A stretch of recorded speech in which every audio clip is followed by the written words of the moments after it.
जय हिंद दोस्तों, मैं अभिषेक सिंह एक बार फिर से आपके अपने लोकप्रिय यूट्यूब चैनल 5 जनने फॉर ऑल पे स्वागत बंधन अभिनंदन करता हूं। और साथ ही साथ आप लोगों का बहुत बहुत धन्यवाद जो हमारे इस 5 जनने फॉर ऑल परिवार को और बृहद बनाने के लिए बहुत बहुत धन्यवाद, बहुत बहुत आभार। ऐसे ही जुड़े रहे, बने रहे, आगे की कक्षाएँ लेते रहें और कुछ अच्छा सीखते रहें। हम भूगोल की यात्रा पे निकले थे, तो भूगोल के उसी क्रम में आज मेरी चौथी क्लास है। जैसा कि आपने पिछली क्लास देखा, जैसे हमने बिग बैंग सिद्धांत पढ़ा, उसके बाद अपने गैलेक्सी की उत्पत्ति पढ़ी। एक गैलेक्सी के पीछे एक क्वेरी थी एक हमारे मित्र की कि आखिर हम गैलेक्सी को समझे कैसे।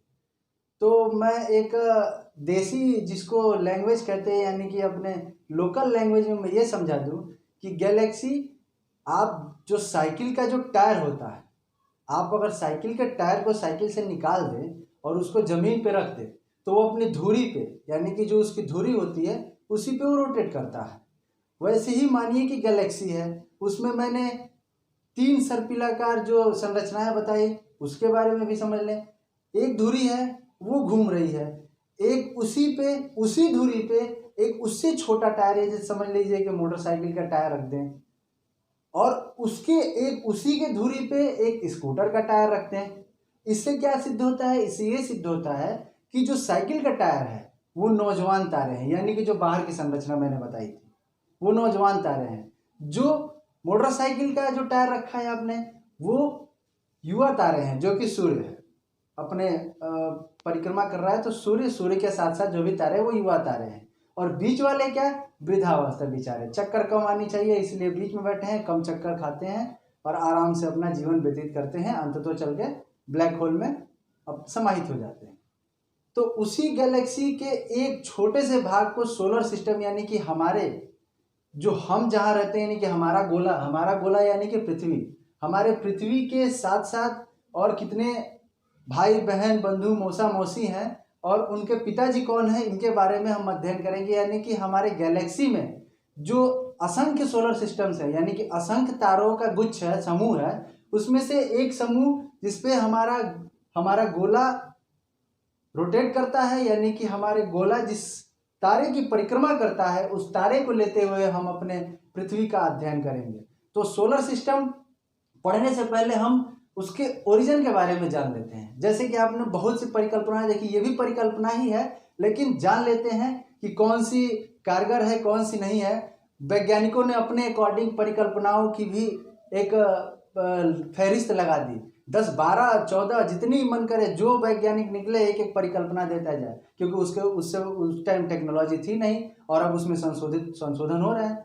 तो उन परिकल्पनाओं में हम सबसे पहले अपने सोलर सिस्टम की बात करते हैं। जैसा कि मैंने आपको कल गैलेक्सी में दिखाया कि हमारा सूर्य कहाँ है। हमारा सूर्य एक युवा तारा है और वो अब आगे, यानी कि आगे चल के वो भी प्रौढ़ावस्था में जाएगा, तो यानी कि वो भी फटेगा तो वो भी एक श्वेत वामन यानी कि व्हाइट ड्वार्फ बनेगा और फिर वो जाके अपने घर में समाहित हो जाएगा, यानी कि ब्लैक होल में समाहित हो जाएगा।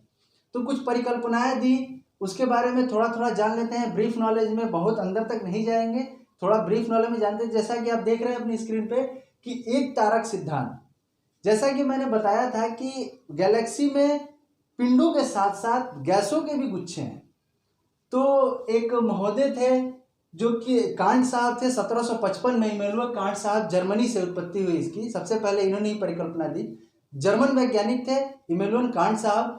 उन्होंने गैसी परिकल्पना दी, यानी कि उन्होंने, जैसे मैंने पहले बताया आपको, गैसों का पिंड था, एक गैस से संघनित हुई और ग्रेविटी के कारण वो और नज़दीक आई, जुड़ने के बाद उसमें से कुछ पिंड, यानी कि जिसको छोटे छोटे पिंड, यानी कि उसी गैस से टूट के बाहर निकला और तारा बन गया। जैसे एग्जाम्पल के तौर पे ये देखिए, ये उन्होंने माना सूर्य को ही सेंटर मान लिया, यानी कि रेडीमेड मिल गया, सूर्य उनको रेडीमेड मिल गया। अब सूर्य के बगल में तारे बैठाने हैं, तो आइए देखते हैं उन्होंने तारे कैसे बैठाए। उन्होंने कहा कि ये सूर्य है, सूर्य के चारों तरफ एक गैसों का बहुत ही बड़ा गुच्छ है। इन गैसों के गुच्छ में एक ऐसा समय आया जब संघनित होकर इतना हाई डेंस हो गया ये इसका कोर, यानी कि कोर में, जैसा कि मैंने बताया था आप लोगों को कि कोर में हीलियम की मात्रा अत्यधिक होती है, हाइड्रोजन से क्रिया करता है और अंततोगत्वा जब ये अपने लक्ष्य को प्राप्त करने वाला होता है तो वो हीलियम जब फटता है यानी दबता है कार्बन में तब्दील हो जाता है। तो उन्होंने बताया कि इन गैसों में से इन पिंड में यानी कि बीच में सेंटर में इतना हाई डेंस हो गया, हाई डेंस के कारण ये अपने एरिया को संभाल नहीं पाया और इसमें से कुछ गैसें बाहर निकल गई। तो इन्होंने दिखा दिया कि बाहर निकल के ये 9 तारे बन गए। अभी 8 है, यहाँ 8 ड्रा किया, 9 कब बाहर किए गए ये मैं आगे बताऊंगा आप लोगों को। 9 तारे बन गए। इन्होंने साहब ने ये परिकल्पना दी लेकिन ये भी फेल हो गई क्योंकि इनको तो रेडीमेड सूर्य मिल गया तो इन्होंने ये परिकल्पना दे दी। लेकिन आगे चलते हैं, उसमें थोड़ा बहुत संशोधन, आगे चल के नेबुला हाइपोथेसिस यानी कि नेबुला परिकल्पना में लाप्लास साहब ने 1796 में दिया। इन्होंने भी वैसे ही किया। इनको तो रेडीमेड सूर्य मिला था, इनको रेडीमेड नेबुला मिल गई। अब नेबुला के बाद, नेबुला क्या है, निहारिका जिसको कहते हैं, यानी कि एक असंख्य गैसों का एक गुच्छ, यानी कि गैसों का समूह ही निहारिका कहा गया, नेबुला कहा गया। तो इनको एक नेबुला मिल गई। अब नेबुला में क्या हुआ, इन्होंने ये परिकल्पना दी कि ये गैसों का गुच्छ है, डेंस है। इन्होंने कहा कि कोर तो टेम्परेट है, यानी कि कोर तो बहुत ही तापमान इसका तीव्र है, लेकिन बाहरी आवरण इसका ठंडा हो गया और ठंडा होने से गैसें बाहर निकल गई और बाहर निकलने से पिंडों के साथ क्रिया करके एक संरचना बनाई। ये संरचना बनाई और इसी में तारों का निर्माण हुआ। ये संरचना एक, जैसे हम लोग वो मटर की जो होती है, जो जिस मटर जिसमें से निकलता है, तो उसी नुमा संरचना, यानी कि एक मटर यानी कि पूरा गुच्छ था। जब मटर को हम उसको करते हैं, खोलते हैं, तो उसमें से छोटे छोटे मटर के दाने निकलते हैं। उस नुमा संरचना इन्होंने बना के और बता दी कि ऐसे ऐसे तारों का निर्माण हुआ। लेकिन ये साहब भी फेल हो गए। क्यों फेल हो गए? इन दोनों साहब के फेल होने का एक सबसे मुख्य कारण यह है कि इन्होंने सेंटर में तो सूर्य को माना कि सूर्य के सारे ग्रह परिक्रमा कर रहे हैं, लेकिन सूर्य के मिश्रण को, यानी कि सूर्य के जो भी हाइड्रोजन हीलियम का मिश्रण है, जिस तत्व से, जिस धातु से, जिस गैस से सूर्य बना है, उस गैसों का 1% भी इन ग्रहों में फॉलो नहीं होता। ना ही जैसे अब सूर्य का बृहस्पति से ले लीजिए, यानी जुपिटर से ले लीजिए, तो सूर्य का कोणीय संवेग और बृहस्पति के कोणीय संवेग में बहुत अंतर है। तो हम कैसे मान लें कि वो सेंटर को सूर्य मान के और चारों तरफ ड्रॉ करके दिखा दिया कि ये ग्रह बन गए? तो ये हम नहीं मान सकते, ये परिकल्पना है। कल्पना किया उन्होंने और कल्पना में वो फेल हो गए। ये साहब भी फेल हो गए क्योंकि जो भी ग्रह हैं, 8 या 9 ग्रह, वो सूर्य के मिश्रण को, यानी कि सूर्य के जो भी हाइड्रोजन हीलियम जो भी गैसेस हैं, वो उसकी मात्रा इसमें कम है। और ग्रह और तारे और ग्रह में एकमात्र डिफरेंस यही होता है कि तारे का अपना प्रकाश होता है और ग्रह का कोई प्रकाश नहीं होता। तो ये फॉलो नहीं करते, तो हम कैसे इनकी परिकल्पनाओं को मान लें? आगे चलिए, आगे चल के द्वितारक सिद्धांत की परिकल्पना दी। तो द्वितारक सिद्धांत क्या है? उसमें भी 2 साहबों ने अपनी अपनी परिकल्पना दी। दिए तो कई हैं, लेकिन 2 साहबों ने अपनी अपनी परिकल्पना दी। क्या दी, थोड़ा समझ लेते हैं। पहली चैम्बरलिन साहब ने परिकल्पना दी, यानी कि द्वितारक सिद्धांत में चैम्बरलिन साहब ने यह कहा कि 1950 में, यानी कि आज़ादी के 3 साल बाद, आज़ाद हो गए थे हम लोग, चैम्बरलिन साहब ने यह कहा कि ये सूर्य था। इनको भी रेडीमेड सूर्य मिल गया। देखिए, इनको भी रेडीमेड मिल गया था, इनको भी रेडीमेड मिल गया था और इनको भी रेडीमेड मिल गया।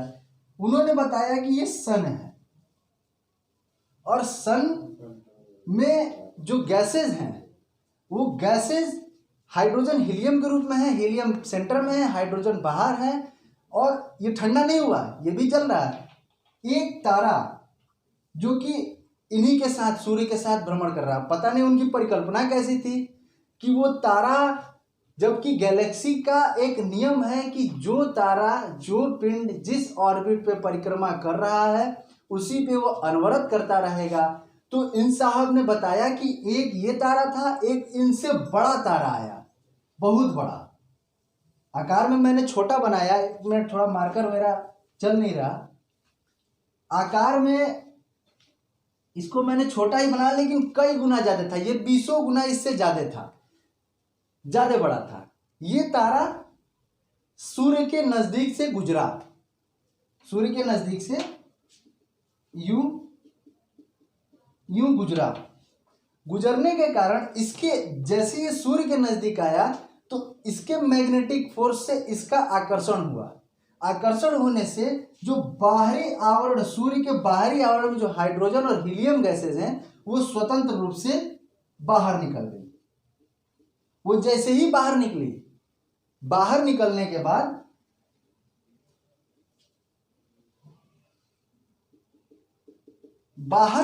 बाद वो जैसे ही उस तारे के आकर्षण के ऑर्बिट में आती, यानी कि उस तारे के आकर्षित होती, वैसे ही तारा वो आगे निकल गया। उसके बाद इन्होंने कहा कि जो हाइड्रोजन और हीलियम जो गैसेस बाहर निकली वही पिंडों के रूप में इसकी परिक्रमा करने लगी। यानी कि इन्होंने भी कहा, इनको रेडीमेड सूर्य मिल गया और इन्होंने कहा कि एक तारा गया, वो तारे इसके फोर्स से, इसके मैग्नेटिक पावर से गैसेस बाहर निकली और बाहर निकलने के बाद ये फिर अंदर जा नहीं पाई, क्योंकि जो एक बार बाहर आ जाता है वो अंदर जाता नहीं। ये परिकल्पनाएं दी, गैलेक्सी की बात कर रहा, अपने घर की बात नहीं कर रहा, आप लोग घर पे ना जाइएगा। तो इन्होंने कहा कि जो बाहर आ गया मैटर वो बाहर ही रहेगा और वही ग्रह के रूप में बन के सूर्य की परिक्रमा लगाने लगा। ये भी साहब फेल हो गए। आगे चल के इन पे भी बहुत आलोचनाएं हुई कि आपने डायरेक्ट रेडीमेड सूर्य कहाँ से ले दिया, आपने उसके ना फॉर्मेशन को बताया ना ही कुछ बताया। सूर्य के कोई भी नियम को ग्रह फॉलो नहीं करते, ग्रह के कोई भी नियम को सूर्य फॉलो नहीं करता, तो आप कैसे मान लेंगे कि नहीं सूर्य से ही निकले हैं ये ग्रह? ये भी परिकल्पना इनकी गलत हो गई। आगे चल के टाइडल हाइपोथेसिस, एक वैज्ञानिक थे जेम्स जीन्स साहब ने 1919 में टाइडल हाइपोथेसिस की परिकल्पना दी। यानी कि इन्होंने क्या कहा, इन्होंने भी सेम जैसे चैम्बरलिन साहब ने कहा वैसे ही इन्होंने भी कहा कि एक तारा आया, तारा गुजरा और उसमें से कुछ मैटर निकले। वो मैटर उसको बाद में संशोधित किया हेराल्ड जेफरीज ने 1929 में। इन्होंने इसमें संशोधन किया और संशोधन करने के बाद इन्होंने भी यही लगभग यही परिकल्पनाएं दी कि इन लोगों को, सभी महानुभावों को रेडीमेड सूर्य मिल जाता था, कहीं रेडीमेड नेबुला मिल जाता था। तो उन लोगों ने अपने अनुसार, अपनी मनोदशा के अनुसार परिकल्पना दी। लेकिन कुछ हद तक एक ये जो परिकल्पना है सुपरनोवा हाइपोथेसिस, यानी कि सुपरनोवा परिकल्पना, जैसा कि मैंने आपको बताया था, जब तारा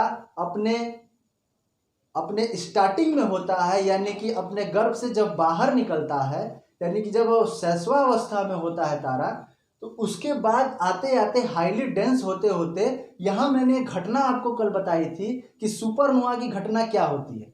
बीच का पार्ट हीलियम कार्बन में तब्दील हो जाता है और बाहर के पार्ट जो गैसेज होती हैं वो छूट जाती हैं। जैसा कि मैंने ट्रेन का एग्जांपल दिया था कि ट्रेन आगे निकल जाती है और पीछे हवा आती है, यानी कि जब निकलती है तब हवा आती है। तो इन्होंने बताया कि सुपरनोवा विस्फोट जब हुआ तो सुपरनोवा में जो गैसेज निकली, ये इंग्लिश वैज्ञानिक थे लिटलटन साहब ने 1939 में, ये इंग्लिश वैज्ञानिक थे, इन्होंने सुपरनोवा हाइपोथेसिस की परिकल्पना दी। कुछ हद तक ये सिद्ध होता है। उन्होंने बताया कि उस गैसेस की, जैसे कि मैंने बताया था कि वो गैस हाइड्रोजन और हीलियम होता है, उसमें वो हाईली डेंस हो गई। डेंस होने के बाद उसमें आगे चल के, जैसा कि मैंने आपको बताया था कि आगे चल के जब सूर्य के 1.44 गुना, यानी कि जब ये सुपरनोवा विस्फोट के बाद एक यहाँ पे व्हाइट ड्वार्फ की भी स्थिति जो मैंने आपको समझाई थी कि यानी कि श्वेत वामन बनता है, यानी कि वही कुछ फिर सेम प्रक्रिया करके आगे जाता है और श्वेत वामन बनता है, यानी कि वो फिर फटता है। फटने के बाद वो फिर उसका जो पिंड होता है वो, यानी कि जो तारा होता है, जो अंदर का जो डेंस पार्ट होता है, वो अपने घर में चला जाता है और बाकी चीजें बच जाती हैं। उसी में इन्होंने बताया कि जब वो आगे बढ़ा, आगे बढ़ने के बाद वो हाईली डेंस हुआ, हाइड्रोजन हीलियम बहुत ज़्यादा डेंस हो गए, वो अपने अक्ष को या वो अपने बॉर्डर को यानी कि वो अपने एरिया को संभाल नहीं पाया और उसमें ब्लास्ट हो गया, दग गया। दगने के बाद उसमें से, और यहाँ पे जो गैसें छूटी थी उसमें मैंने एक चीज़ और आप लोगों को बताई थी कि उसमें गैसों के साथ साथ कुछ पिंड भी थे, पिंडों को ग्रहाणु नाम दिया गया। वही ग्रहाणु, वही पिंड यहाँ जब हाईली डेंस हुए तो वो फटे। दगने के बाद जो भारी भारी यानी कि भारी जो तत्व थे वो सूर्य के पास रुक गए, और जो हल्के थे यानी जो गैसी फॉर्म में थे वो उसके और आगे चले गए और इसकी परिक्रमा करने लगे। यानी कि इसका आकर्षण, इन ग्रहों का आकर्षण सूर्य करने लगा और ये परिक्रमा अपने अपने ऑर्बिट पे करने लगे। तो ये परिकल्पनाएं हैं, और परिकल्पनाओं से हमें ये सीख मिलती है कि हम भी अपने अगर मनो मस्तिष्क को उतना ज़्यादा विकसित बना लें तो हम भी बहुत कुछ कर सकते हैं। केवल यही साहब लोग नहीं किए, लेकिन साहब लोग की परिकल्पना फेल हो गई। एक साहब की परिकल्पना थोड़ी बहुत सिद्ध होती है, क्योंकि वो भी आगे चल के फेल इसलिए कहते हैं हम क्योंकि उसमें भी इनके गुण नहीं मिलते। थोड़ी बहुत हाइड्रोजन हीलियम की मात्रा मिलती है, लेकिन जितनी इसमें मात्रा है, अगर इसका पार्ट अगर ये है तो ये कहा नहीं जा सकता कि इसी का पार्ट है। हो सकता है ये कहीं और से आया। जैसे जुपिटर का मैंने एग्जांपल लिया, इन सारी परिकल्पनाओं में जुपिटर एकदम अलग जा रहा है, यानी कि जो संवेग है उसका, जो कोणीय संवेग है वो सूर्य से काफ़ी अलग है, यानी कि वो अलग से आया। तो ये परिकल्पनाएं थी, और उसी क्रम में हम आगे सोलर सिस्टम के बारे में जान लेते हैं कि हमारा गोला और हमारे मौसा मौसी और भाई बहन कहाँ कैसे घूमते हैं, क्या उनकी स्थिति है। फिर हम अपने गोले पे आएंगे, क्योंकि हमें पढ़ना ही पृथ्वी को ही है, और हम अपने गोले का अध्ययन करेंगे, अच्छे से करेंगे, बृहद रूप से करेंगे। तो हम आइए हम जान लेते हैं कि हाँ। और एक चीज़ और यहाँ मैंने लिखा है, सूर्य, जो सूर्य अपने गैलेक्सी की, ये भी अपने गैलेक्सी की परिक्रमा लगा रहा है, यानी कि ये भी रोटेशन और रिवॉल्यूशन दोनों साथ साथ कर रहा है ग्रहों के साथ। ग्रह जैसे करते हैं वैसे ये भी कर रहा है। तो ये अपने गैलेक्सी की परिक्रमा, यानी कि एक परिक्रमा लगाने में 2 अरब लाइट ईयर की स्पीड से चल के पूर्ण करता है। तो ये अपने गैलेक्सी की एक परिक्रमा लगा देता है। और एक चीज़ है कि राशियाँ, जो हम आज राशियों से, जैसे ज्योतिष विद्या में या ज्योतिष विज्ञान में राशियों की जो आधारशिला रखी गई, जो कल्पना की गई, वो राशियां हमें आकाशगंगा से ही मिलती हैं। वो कैसे मिलती हैं? जैसा कि मैंने बताया था कि सूर्य के आसपास, यानी कि सूर्य युवा अवस्था में था, उसके आसपास काफी तारों के गुच्छ हैं। उन्हीं तारों के गुच्छ में कुछ तारों का फॉर्मेशन वृषभ आकार का हो गया, कुछ कर्क आकार का हो गया, कुछ तुला आकार का हो गया। तो अगर हम सूर्य को ये माने, बीच में माने, और 360 डिग्री, ये पूरा जो पूरा गोला होता है ये 360 डिग्री का माना जाता है गणितीय गणना में। अगर इसको हम 12 भागों में काट दें,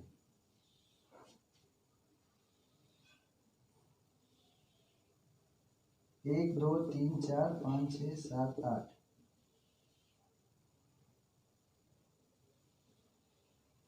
ये हम 12 भागों में अगर काट दें, यानी कि सूर्य के आसपास 30-30 डिग्री पे एक एक राशियां, यानी कि एक एक तारों का गुच्छ, उसी से हमारे जो ज्योतिष विज्ञान की जो गणना की जाती है वो उन्हीं राशियों से की जाती है। और हमारे गैलेक्सी में, पूरे गैलेक्सी में 88 राशियां मानी गई हैं। इसका भी कोई प्रमाण नहीं है, लेकिन हमारे सूर्य के आसपास, यानी कि कहा जाता है कि सूर्य वृषभ राशि में चला गया, सूर्य मेष राशि में चला गया, सूर्य कर्क राशि में चला गया, आपकी मनोदशा खराब होने वाली है, कर्क राशि वाली सावधान हो जाए, वृषभ राशि वाले सावधान हो जाए। ये सब ज्योतिष विज्ञान में आपको बताया जाता है, जहां तक कि आप लोगों ने सुना हो। दूसरी चीज, उन्हीं तारों के गुच्छ में एक और गुच्छ है ओरियन नेबुला, जो कि इस सूर्य के, यानी कि आप कह लीजिए कि पूरे आकाशगंगा में एक चमकीले तारे का समूह है। अब ये तारा है या ग्रह है या सभी तारे हैं, इसका अभी अनुमान केवल लगाया जा सकता है, कोई प्रमाण नहीं है। आगे चल के हो सकता है, क्योंकि अब हम 5G में जाने वाले हैं, तो हो सकता है टेक्नोलॉजी बढ़ जाए, वैज्ञानिकों को ये नहीं पता चल पाता कि हम गॉड की खोज में निकले हैं, E=mc² तो दे देते हैं, लेकिन हम उल्टा नहीं कर पाते। यानी कि हम एनर्जी से, हम मास से एनर्जी में कन्वर्जन तो जानते हैं, लेकिन एनर्जी से मास में कन्वर्जन आज तक नहीं है। तो कुछ शक्तियां हैं जो हमारे इस भूगोल से जुड़ने के बाद आपको कुछ थोड़ा बहुत चल ही गया होगा कि कुछ ऐसी शक्तियां हैं, कुछ ऐसे पावर हैं जो हमारे पूरे सृष्टि को चला रही है। उसके बारे में कोई टीका टिप्पणी नहीं करनी, जो भी है सही है, अच्छा है, हमारी मान्यताएं हैं तो माननी चाहिए। आइए हम अपने सूर्य के यानी कि अपने सोलर सिस्टम में आते हैं और सोलर सिस्टम में हम चर्चा करते हैं।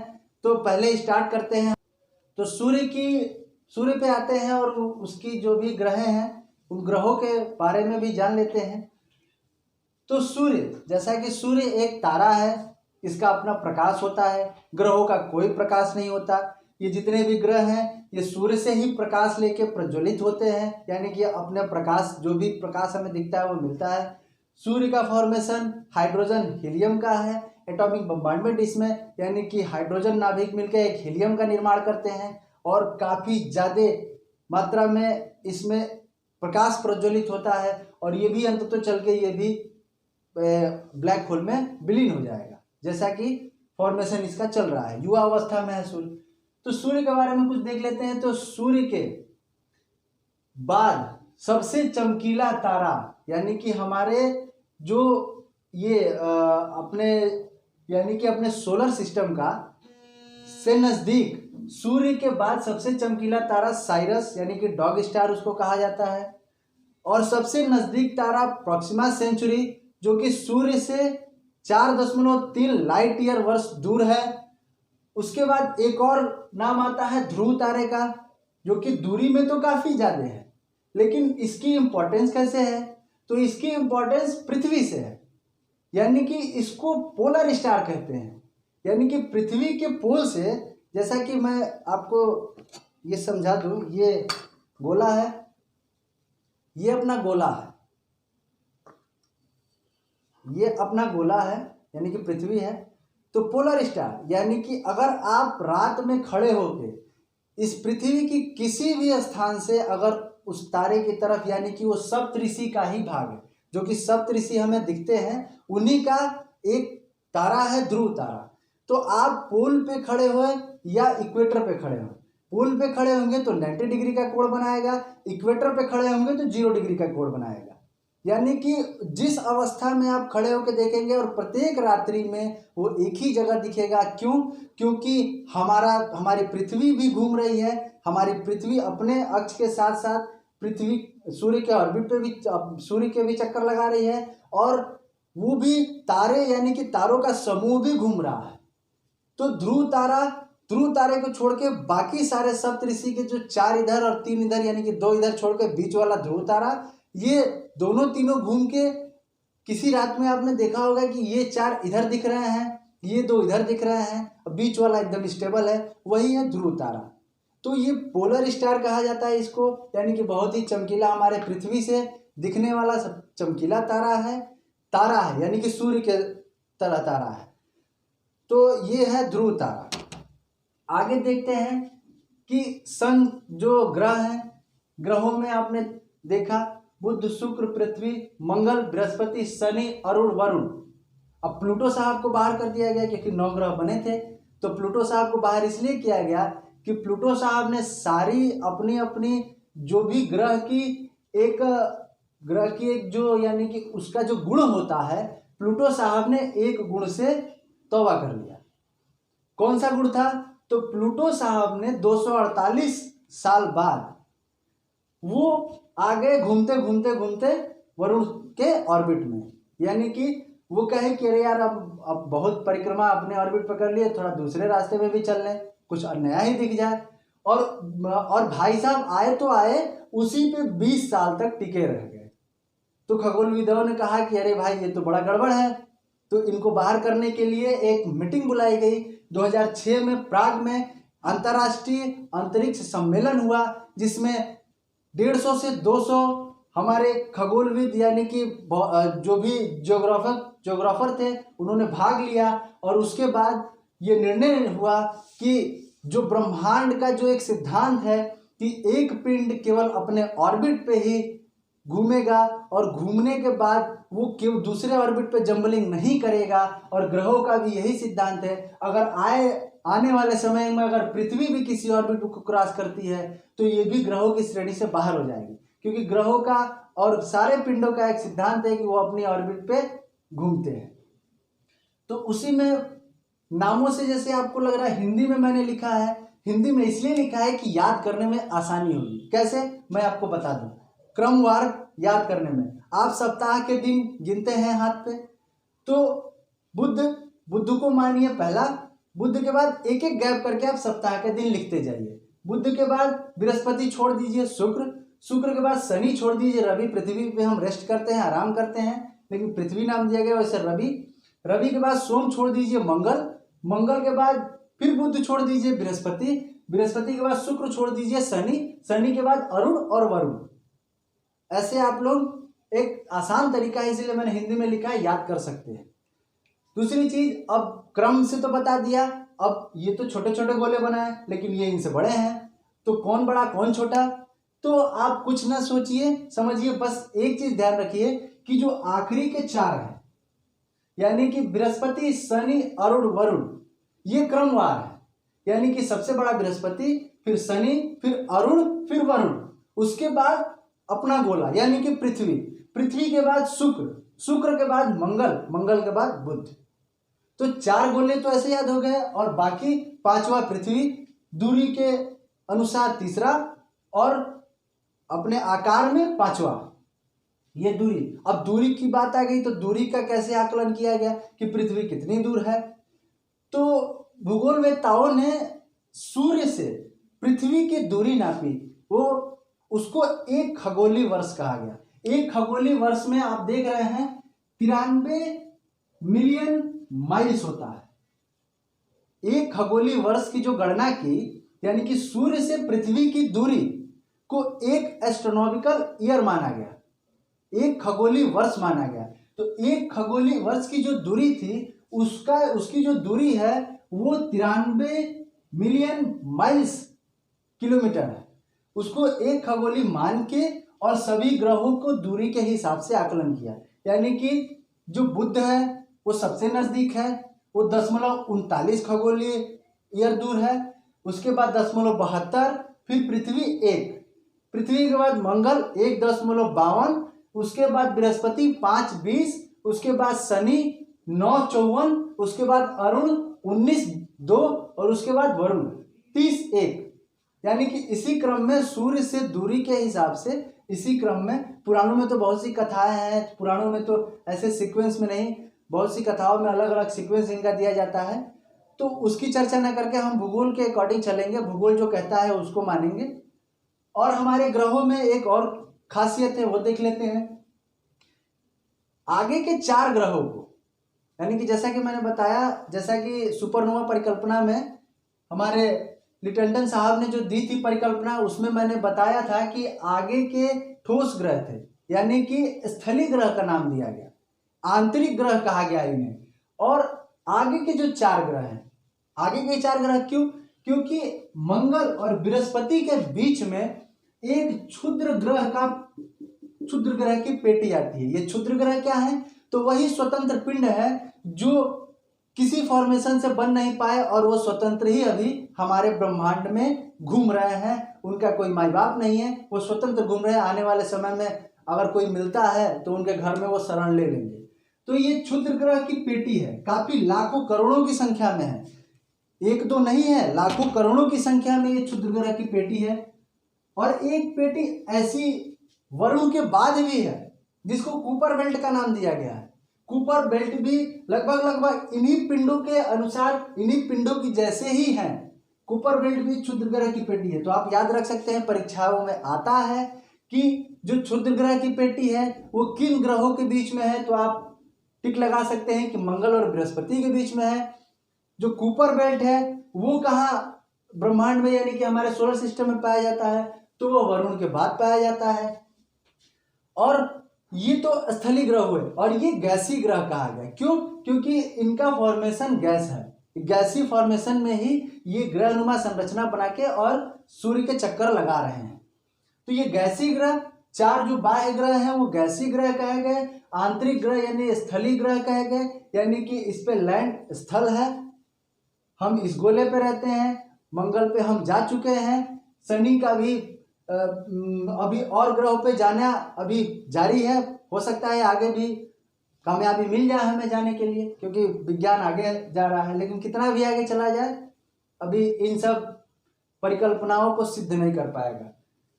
तो आइए हम अपने गोले की थोड़ी बहुत चर्चा कर लें कि हमारा गोले की क्या खासियत है। तो जैसा कि देख रहे हैं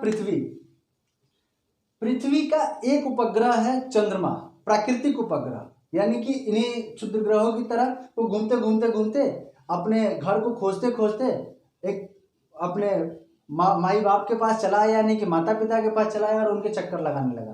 क्यों लगाने लगा? क्योंकि इससे उसको प्रकाश मिलने लगा, तो वो भी प्रज्वलित होने लगा। तो जो पृथ्वी है, तो सूर्य पृथ्वी से हम देखेंगे तो चंद्रमा चमकीला है, लेकिन चंद्रमा के बाद अगर कोई ग्रह चमकीला है तो वो है शुक्र।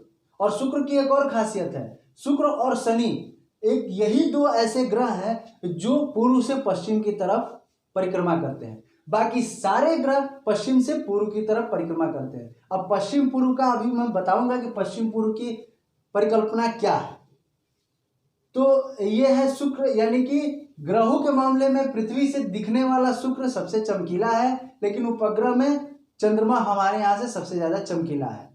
अब पृथ्वी पे पूर्व पश्चिम, किताबों में तो हम पढ़ लेते हैं कि पृथ्वी पश्चिम से पूर्व की तरफ घूम रही है, लेकिन जरा आप हमको ये बताएं कि ये है पृथ्वी, ठीक, आप कह रहे हैं कि ये पश्चिम एंटी क्लॉकवाइज, यानी कि जिसको एंटी क्लॉकवाइज कहते हैं, ये एंटी क्लॉकवाइज घूम रही है और एंटी क्लॉकवाइज अपने ऑर्बिट पे भी घूम रही है। तो अगर मैं इधर खड़े किसी व्यक्ति से या इधर खड़े किसी व्यक्ति से पूछूं तो क्या ये भी ऐसे ही कहेंगे कि ये पूर्व से पश्चिम लगा रही है? नहीं, इनकी भी दिशा बदल जाएगी, इनकी भी दिशा बदल जाएगी, सामने बैठे व्यक्ति की भी दिशा बदल जाएगी। इधर वाले मैं जो खड़ा हूं, मेरे अकॉर्डिंग ये दिशा पश्चिम से पूर्व है और पश्चिम से पूर्व कोई दिशा नहीं है। आप समझ लें, उसको माना गया है, उसको मान के पृथ्वी का रोटेशन और रिवोल्यूशन दिया गया है। अब आप कहेंगे कि ये दिशा नहीं है, इसका मतलब क्या है? तो आइए मैं आपको एक एग्जांपल से समझाता हूं। जैसा कि ये ग्लोब है, दिशा केवल 2 ही है, नॉर्थ और साउथ, यानी कि उत्तर और दक्षिण। दिशा केवल 2 ही है, पूर्व पश्चिम मानी हुई दिशा है। अगर मैं आपसे बताऊं हमारा भारत यहाँ है और हमारे घर का दरवाजा पूर्व की तरफ निकलता है, तो आप तो कहेंगे कि पृथ्वी जब घूम रही है, सूर्य भी घूम रहा है, तो हमारा दरवाजा भी तो पश्चिम में हो जाना चाहिए। लेकिन नहीं, पृथ्वी अपने अक्ष पे घूमने के साथ साथ सूर्य की भी परिक्रमा कर रही है और ये एक समय आएगा कि ये घूमते घूमते घूमते घूमते यहाँ आ जाएगा। नहीं, इधर से देखिए, जैसे ये भारत है तो ये भारत घूमते घूमते यहाँ आ जाएगा और सूर्य इधर से प्रकाश दे रहा है तो ये शाम हो जाएगी। अब ये घूमते घूमते भाई साहब इधर आ जाएंगे तो ये रात हो जाएगी। तो आपका घर नहीं घूम रहा। जो आभासी पूर्व पश्चिम की परिकल्पना, यानी कि अगर आप मानते हैं कि हमारा दरवाजा पूर्व की तरफ है तो वो हमेशा पूर्व की तरफ ही रहेगा, वो पश्चिम नहीं हो सकता, क्योंकि आपने मान लिया है। वैसे ही भूगोलवेत्ताओं ने पूर्व पश्चिम की परिकल्पना कर दी। अगर आप गोले पे घूमते रह जाएंगे तो कहीं नहीं पूर्व मिलेगा, कहीं घूमेंगे पश्चिम नहीं मिलेगा, लेकिन आपको उत्तर और दक्षिण जरूर मिल जाएंगे। वो कैसे? आप अगर इक्वेटर से उत्तर की तरफ जाएंगे तो जो पोल पे आपको नॉर्थ मिलेगा और जैसे ही नॉर्थ से आप पोल से नीचे उतरेंगे, यानी कि इस तरफ बढ़ेंगे, तो ये साउथ हो जाएगा। ये इसलिए माना गया है कि दिशाएं केवल 2 ही हैं, नॉर्थ पोल और साउथ पोल। एक और एग्जांपल से मैं आपको सिद्ध करके बताता हूं कि ये दिशाएं कैसे मानी गई। जैसे एग्जाम में आ जाए कि पूर्व पश्चिम यूपीएससी में एक बार प्रश्न भी पूछा गया था, तो उसका उत्तर आपको मिल जाएगा। कि 2 मिनट जुड़े रहिए।